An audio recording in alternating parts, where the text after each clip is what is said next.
네, 함께 보실 말씀은 사도행전 12장 8절 말씀을 함께 보시겠습니다.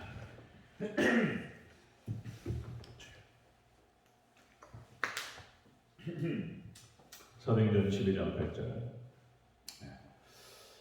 잠시만 하나 전달 말씀드리면 오늘 저녁부터 쉬는 걸로 그렇게 했으면 좋겠다.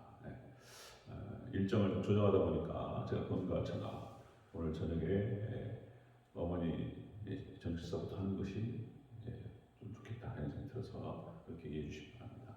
쉬고 와서 좀 더 또 열심히 살도록 하겠습니다. 아멘. 어머니한테도 잘해야 되잖아요.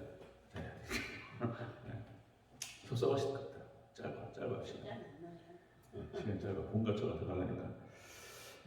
우리 12장 8절 우리 한 목소리로 같이 읽겠습니다. 시작. 천사가 이르되 이를 띠고 신을 신으라 하거늘 베드로가 그대로 하니 천사가 또 이르되 겉옷을 입고 따라오라 하는데. 아멘. 인사하겠습니다. 우리 예수님 예수님의 은혜와 평강이 넘치시기를 축원합니다. 아멘. 오늘 함께 읽으신 사도행전 12장 8절 오늘 본문을 토대로 어제에 이어서 투옥된 베드로에게 천사가 행한 일 그 의미가 있습니다. 원리가 나와요. 원리가. 자, 투옥된 베드로에게 천사가 행한 일이라는 제목으로 말씀을 받도록 하겠습니다. 헤롯에 의해서 마지막에 이제 적그리스도라고 얘기할 수 있죠. 예표하고 있는데요. 헤롯에 의해서 베드로가 투옥되었다. 사단마귀 권세에 의해서 주의 종이 묶여 버렸다는 것입니다. 주의 종이 묶였다. 군사 4명을 4개의 조로 이렇게 해서 돌렸습니다.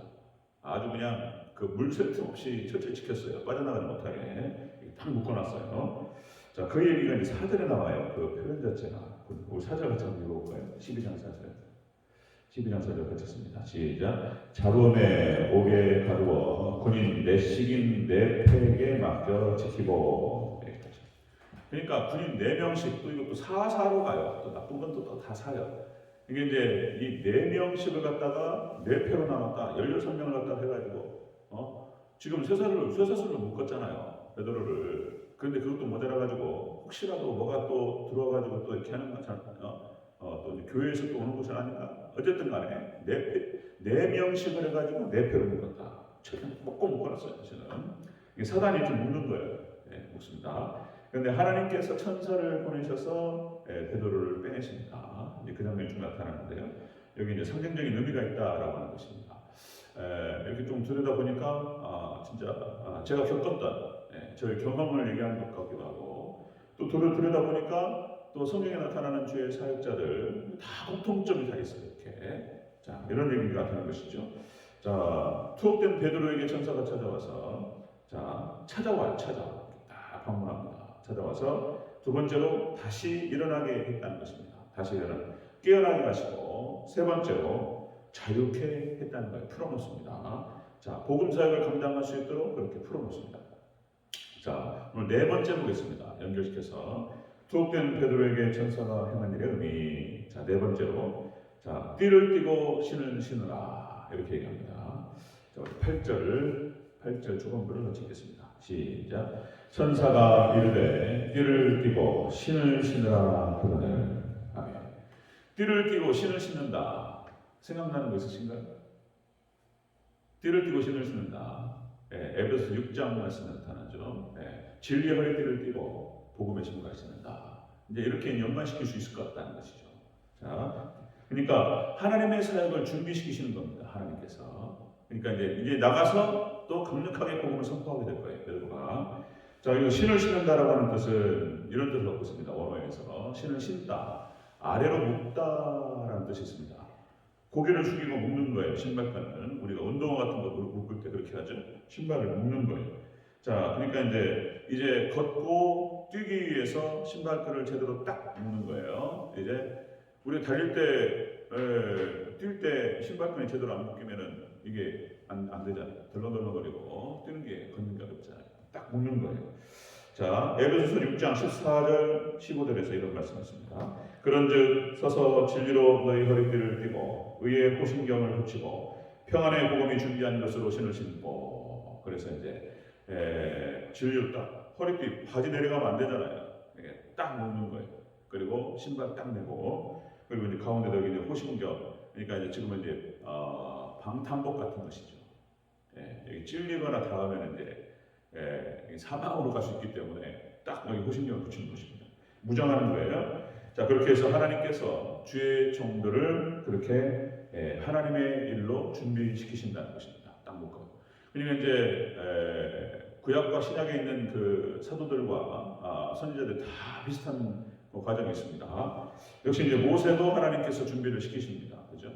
40년 애굽의 왕자로서 준비시키시고 또 이제 40년 동안 또 이제 광야에서 이렇게 있는데 하나님께서 깨우시고 다시 하나님 부르셔서 자 애굽으로 보내시는 것을 볼 수가 있습니다. 자 제자들도 마찬가지였습니다. 사도들도 3년 동안 예수님께서 훈련시키셨어요. 데리고 다니시면 그리고 이제 예수님께서 또 이제 이렇게 십자가를 보고 돌아가시니까 다 또 뿔뿔이 흩어져 버렸어요. 또 예수님이 다시 방문하셔가지고 다시 그들을 끌어내십니다. 그렇게 해서 또 이제 예수님께서 사역을 감당할 수 있는 능력을 주셔요. 귀신을 쫓아내고, 그 다음에 또 병을 고치고, 그리고 또 이제 말씀 사역을 감당할 수 있는 지혜를 또 주셔요. 그렇게 이제 사역을 감당하게 되는데 사도 바울도 그렇게 준비가 되죠. 철저하게 준비가 되고 율법사로서 율법교사로서 준비가 됐고.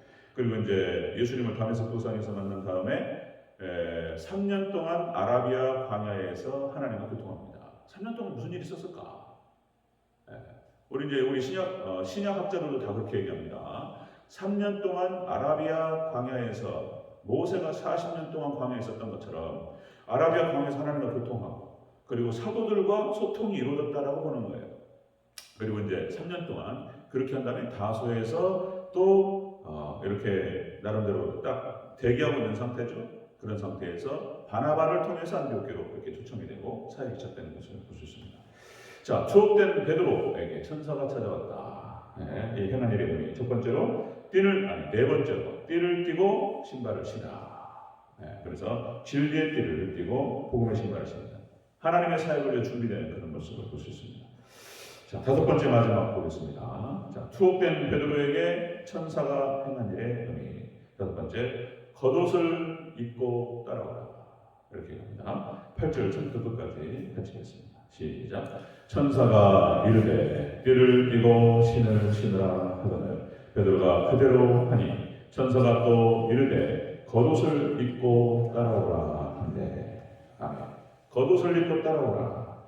자, 이것은 역시 이제 전신갑주를 또 연상케 합니다. 다 완장하는 거예요. 다 입는 것입니다. 자, 사역의 준비가 마무리가 되는 거예요. 다 입는 거예요.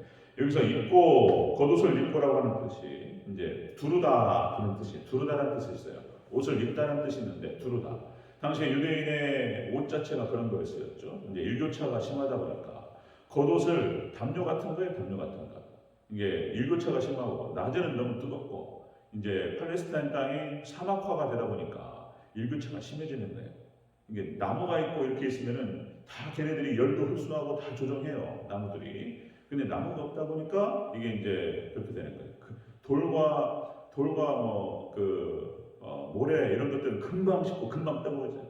그러니까 낮에는 막 40도 있거나 그 다음에 저녁에 되면 또 금방 식어요. 그게 막 4도, 3도, 2도 막 이렇게 떨어져 버려요. 그러니까 얼어 죽는단 말이죠. 그래서 겉옷을 꼭 들쳐야 돼. 담요같이. 그래서 이제 그 겉옷을 베드로가 딱 입고 같이 나오는 것입니다. 자, 그래서 이제 겉옷을 입고 추위를 예방하고 자, 이렇게 해서 싹 입고 나오는 것입니다. 자, 사도행전 5장에도 똑같은 일이 있었습니다. 사도행전 5장 19절 20절 주의 사자가 밤에 옥문을 열고 끌어내어 이르되 가서 성전에 서서 이 생명의 말씀을 다 백성에게 말하라 하네. 천사가 끌어내서 밖으로 내주고 그리고 다시 복음을 선포할 것을 얘기합니다. 그리고 사도행전 5장에서 옥에 갇혔다가 튀어나와가지고 복음을 막 선포하는 거예요. 이제 이런 일이 있었고요. 오늘 동일하게 그런 일이 벌어지는 것입니다. 자, 여러분들 에베소서 6장 14절 18절 하나님의 전신갑주가 나옵니다. 이 모양새를 보면 말씀드렸죠. 로마의 군사가 무장하는 것들을 이렇게 이제 사도 바울이 그걸 의식하고 쓰는 거예요, 지금. 로마의 글래디에이터 이제 검투사들 있잖아요. 검투사들이 하는 것들을 그대로 보면서 이렇게 연결시키는 거예요. 사도 바울이 참 무장하는 거예요. 딱 일어서서 진리로 허리띠를 딱 띠고 그 다음에 신발을 딱 신고 그리고 호신경을 딱 붙이고 그리고 이제 헬멧 딱 쓰는 거예요. 투구 구원의 투구를 딱 쓰고 그리고 나가면서 방패 딱 들고 믿음의 방패 들고 검 딱 들고 차고 나가는 거예요. 그리고 이제 무장은 끝났기 때문에 6가지가 나와요. 6가지가 그렇게 해서 이제 딱 싸울 준비가 됐습니다. 그리고 성령의 능력 가운데에서 기도를 하는 거예요. 이것이 7가지예요. 7가지. 그렇게 해서 완벽한 군장을 하고 이제 싸웁니다. 사단마귀와 싸우고 영적 전투가 진행되는 것이죠. 우리의 죄와 싸우는 죄와 싸우고 죄를 죽이고 사단마귀를 제압하고 이렇게 되는 것이죠. 자, 추억된 베드로에게 천사가 행한 일의 의미 그런 것이었습니다. 찾아오셨어요. 하나님께서 천사를 통해서 보내셔서 우리를 찾아오셨고 다시 일어나게 하십니다. 낙담에 빠지고 절망에 빠져있는 주님의 군사 찾아오셔서 다시 일어나게 하셔요. 그 다음에 세 번째 자유케 하셔요. 풀어놓으셔요. 도와주셔요. 그리고 하나님의 사역을 준비할 수 있도록 도와주셔요. 딱 무장하고 그리고 이제 전신갑주를 마지막으로 다 입고 나가는 것입니다. 그렇게 해서 이제 싸우는 거예요. 우리 영적 전투가 시작됩니다. 여러분들 그래서 우리가 믿음으로 구원받은 백성이 이 땅에서 역시 말씀 붙들고 기도하면서 역시 사단마귀를 의식해야 돼요. 중요한 거예요. 복음의 서정 가운데에서 우리가 여러 가지가 있어요. 뭐 십자가의 구원과 부활 그리고 기도 여러 가지 있는데 그 중에 마귀라고 하는 것 이거를 굉장히 중요한 요소로 봐야 되는 거예요. 우리의 싸움의 대상은 우리의 혈과 육 무슨 뭐 성격이 강하고 그건 너무나 유치한 수준이잖아요. 그죠? 그런 싸움이 아닌 거예요. 그런 싸움이 아니고 우리의 싸움은 우리의 죄와의 싸움이고 사단마귀와의 싸움이다. 영적 권세들과 싸우는 것입니다. 그래서 그들을 제압하고 우리의 죄악을 이기고 그리고 이렇게 죄악 가운데 있는 백성들을 끄집어내고 구원하는 그런 전쟁이 되는 것입니다. 그래서 여러분들 하나님의 전신갑주를 취하시기를 주님으로 축원합니다. 전신갑주를 무장하시기를 축원합니다. 6가지로 무장하고 성령 안에서 기도하고 그렇게 해서 하나님의 나라 확장과 하나님의 영광을 위해서 싸워나가는 것입니다. 그래서 죄와 싸워서 이기고 사단마귀를 제압해서 하나님께 승리의 영광을 올려드리는 참 이게 중요한 거예요. 승리의 영광을 올려드리는 맨날 져가지고 와가지고 맨날 울고 그것도 필요하죠. 회개하고 울고 이런 모습도 필요한데 우리가 패배했을 때는 회개하고 하나님 도와달라고 불쌍히 해달라고 그것도 필요한데 좀 그런 기도도 더 우리가 해야 되지 않겠는가. 하나님께서 도우셔서 이길 수 있었습니다. 하나님께서 함께 하심으로 말미암아 승리가 있습니다. 하나님 영광 받아 주시옵소서. 하나님께 영광 올려드리는 그런 기도도 드릴 수 있는 우리 대전 드릴게요. 저와 여러분 되시기를 축원합니다. 전신갑주를 취하시고 성령 안에 기도하고 그렇게 승리하며 나아가는 우리 대전자께 축복된 교회 될 수 있도록 될 수 있기를 주로 축원합니다. 아멘. 기도하겠습니다.